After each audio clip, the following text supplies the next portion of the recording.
Hello, it's Lois here. Today I'd like to share with you one of my favourite demos from last year where I used up the old paint that was left on my palette before washing it out to set up a completely different colour palette. So this one's painted wet in wet with the addition of a few little sprinkles of salt. Hi and welcome to Lois and Morgana Davidson Art. It's Lois here and today I'm going to be painting this South Downs painting, a misty scene with a couple walking their dog. And I'm using up the old paint on my palette to paint this. So it's kind of just mixing up all the old paint, and I'm going to be creating this kind of really neutral, lovely sort of green that's got lots of different hues in it from the paint. Here's my old palette and the old paint that I want to use up. It's always a shame to waste the paint that's left on your palette, even if you need to change over to a different colour scheme for another painting. So these sorts of paintings where you mix everything up into a sort of a neutral colour with varying hues in it can be really useful. The colours that I've got on my palette are Prussian blue, Paynes grey, burnt sienna, raw sienna and burnt umber. And I'm going to be using Millford cold pressed watercolour paper. It's 11 inches by 15 inches or 28 centimetres by 38 centimetres, £140 or 300 GSM. It's taped to my board and my board is at an angle of about 45 degrees. I'm going to be using the wet in wet method and gravity will help me with this, and so the paint will flow really nicely down the page as I use the wet in wet method. I think it goes without saying that the neutral colours that you end up with will depend on what's on your palette to start with, but usually you get something that you can work with, something that you can interpret as a scene. As I say, it's a great way to practice, but an even better way to not waste paint. So the first thing I'm going to do is use a large wash brush. This is a Princeton Aqua Elite 1.5 inch mottler brush. I'm wetting my page all over, mostly the sky, and a bit of water across the foreground. I want a few little dry patches to resist the paint and the water, and you can see here I'm mixing up water into my palette and I'm pulling together those colours without really thinking about it. I'm just going to see what I end up with. The Prussian blue here is really strong and I'm hoping it's going to give me a sort of nice bluish green, and I'm hoping as well that the siennas, burnt and raw, should just lift out some sort of warmth from the hues here. So I'm starting off putting in the sky and I'm looking for something very smooth, a nice graduated wash if I can get it. You can see the paint beginning to run down the page because of my board being at an angle. And so I'm just quickly getting paint onto the paper, trying to vary up the hues a bit. With this kind of painting, it's sort of more experimental than planned, so I sort of know roughly what I'm looking for. I want a sky and I want a landscape. I want it to be quite misty looking if possible.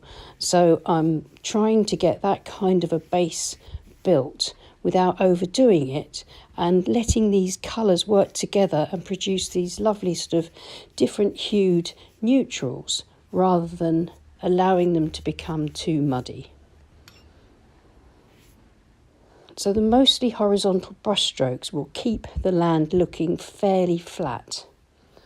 But if I want to get my paint and to flow a little bit more on the page, then I can just add some richer paint across the top, and there you can see I've picked up a bit that's quite heavy on the Prussian blue, but that's quite interesting. It will dry back lighter than that, but that gives me a bit more of an intensity in the sky, so I will match that by using that brush load of heavy sort of hued with Prussian blue paint, pulling it across the land area too. Stepping back, having a look, and then thinking that I just want to soften things up. I want things to flow. So I've sprayed the top with my water mister. Remember the board's at 45 degrees, so you can see the paint beginning to run down the page almost straight away. And what I can do is turn my board 90 degrees, and then the paint will continue to run, but now it will run sort of horizontally across my picture plane, and it will flatten things out a little bit more because I'm looking for that flat, misty background. I can add a bit more paint into the foreground because remember, when you paint with watercolour, there's a substantial lightening that occurs as it dries. So if it looks right when it's on the page, it's going to dry too light. So you want it to look a bit too dark. That's what you're looking for. So don't worry if it looks a little bit threatening at the moment. It will dry much lighter. So now I've laid my board completely flat. And the reason I've done this is because I like the look of the washes at the moment, so I don't want them to run down the page anymore. If I left it at 45 degrees, then it would continue to run. So if I lay it flat, the washes will dry and diffuse, but they pretty much stay where they are at the moment, hopefully. It's quite warm in my room at the moment, so the washes are beginning to dry, so I shall create some texture by flicking some clean water into the foreground. That gives me these tiny little blossoms or runbacks, and then I can take some fine table salt and sprinkle that into the damp paint. If it's too wet it won't work, if it's too dry it won't work. You want your paint to be just damp, and then you should get these pretty little blossoms where each grain of salt pushes the paint away and ends up giving you lovely effects. And I'm keeping my fingers crossed that the effects here will provide me with my foreground for my misty downland landscape. Now I need to leave it to dry completely, so I'm going to walk away and have some coffee.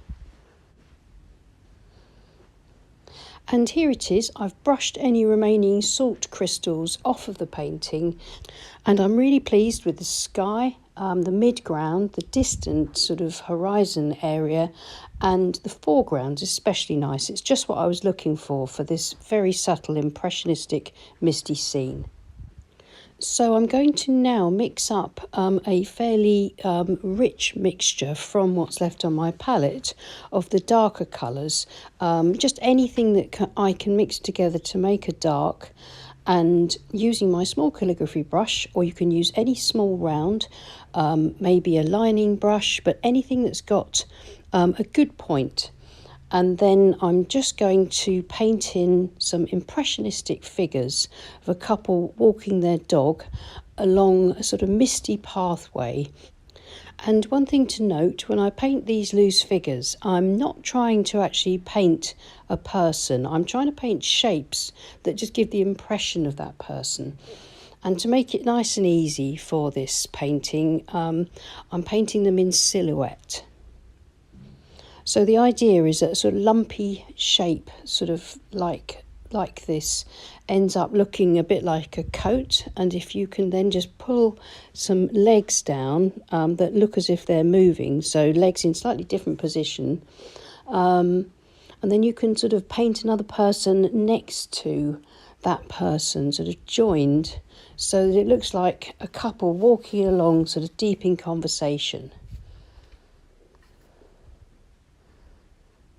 These figures can be a little bit tricky when you first start, but if you practice in your sketchbook painting these loose figures in silhouette, but also using colour as well, then you'll find that you become familiar with loose figure painting, and they are really lovely things to add to your paintings.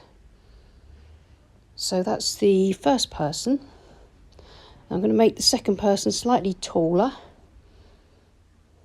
trying to make sure they don't look too static, so trying to get that sort of look of movement.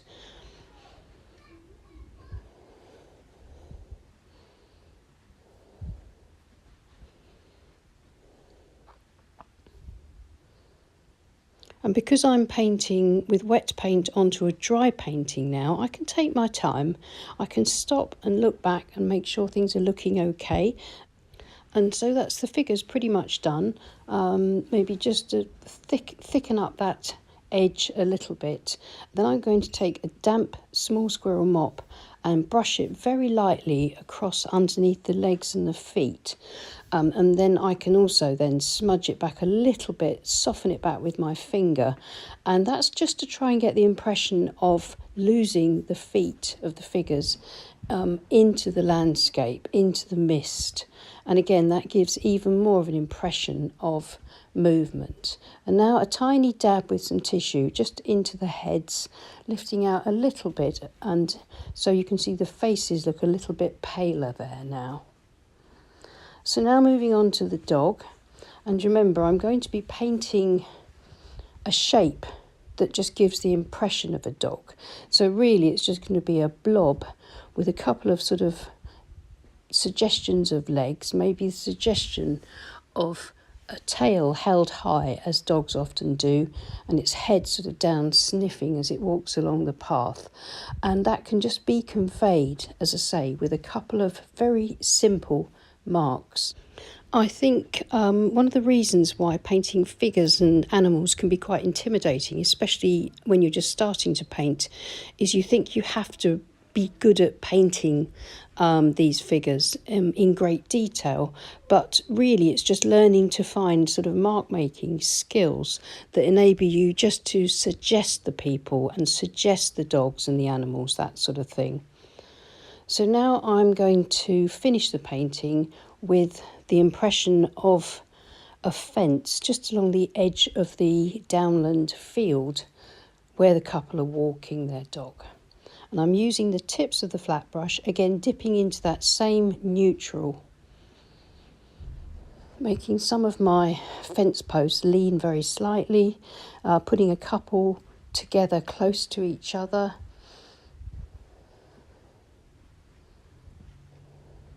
Keeping it nice and pale so it's still in keeping with the rest of the painting, losing part of the fence posts into the mist as I go along and meet where some of those salt effects come up.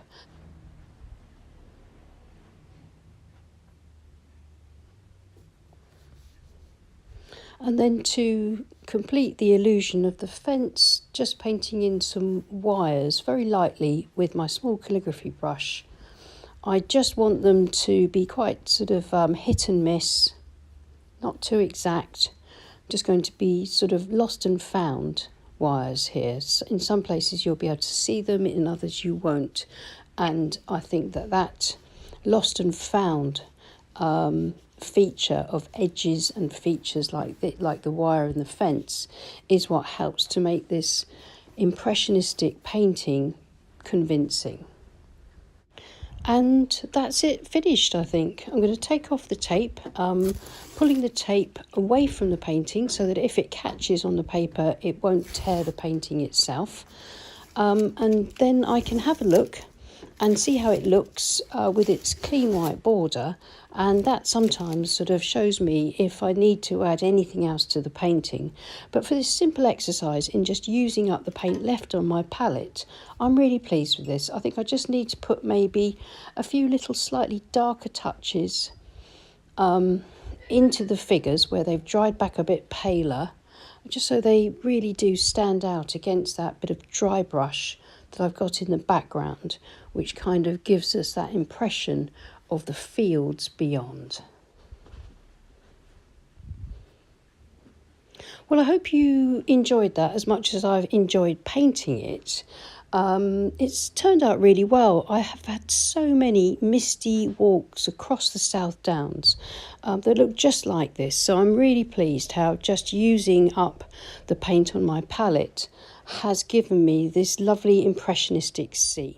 Here's a better representation of the way the colours have turned out, and I'm really happy with this, and it's been a great way to use up leftover paint. I do have a couple of salt specks in the sky, but I'm not too bothered about that. Those sort of two marks in the sky, it doesn't really matter because this is practice. So anything that happens that's untoward or unexpected is just all part and parcel of the process. This isn't a finished painting. This is just something that's done for experimentation purposes. But I really like the effects of the salt in the foreground. No extra details added to the salt effects, but they still look really pretty in this very simple scene. Well, I hope you've enjoyed watching another one of my favourite demos from last year.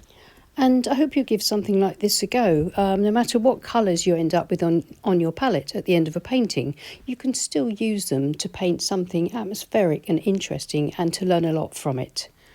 Well, thank you so much for watching. Please leave us a like and subscribe to our channel if you haven't already. And thank you so much to everyone that supports the channel on Patreon. We really do appreciate you. I'll see you again soon. Take care and happy painting. Bye.